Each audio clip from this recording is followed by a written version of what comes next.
చైనాలో ప్రజలు నీటిపై ప్రయాణించే విధానం ఇదే, ఎందుకంటే వారి దగ్గర నీటి సైకిళ్ళు అని పిలువబడేవి ఉన్నాయి, మరియు అవి చాలా దూరం ప్రయాణించడానికి చాలా ఆచరణాత్మకమైనవి, ఎందుకంటే మీరు ముందుకు సాగడానికి పెడల్ కూడా చేయనవసరం లేదు. బదులుగా వారికి పనిచేయడానికి చాలా ప్రత్యేకమైన మార్గం ఉంది, ఎందుకంటే మీరు వెళ్లడానికి సిద్ధంగా ఉన్నప్పుడు మీరు మొదట బైక్ను నీటి నుండి బయటకు తీసుకురావాలని నిర్ధారించుకోండి.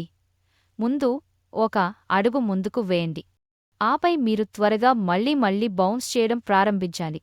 కాని ఈ మహిళ ఏదో తప్పుగా అర్థం చేసుకుని ఉండవచ్చు, ఎందుకంటే ఆమె ఒడ్డుకు చేరుకుని తన భర్త చిత్రీకరణ చూసినప్పుడు ఆమె తిరిగి రావడానికి ప్రయత్నించినప్పుడు హాస్యాస్పదమైన తప్పు చేసింది, ఎందుకంటే ఆమె పోజ్ ఇవ్వడానికి ప్రయత్నించింది మరియు అది నిజంగా పనిచేయలేదని చెప్పండి.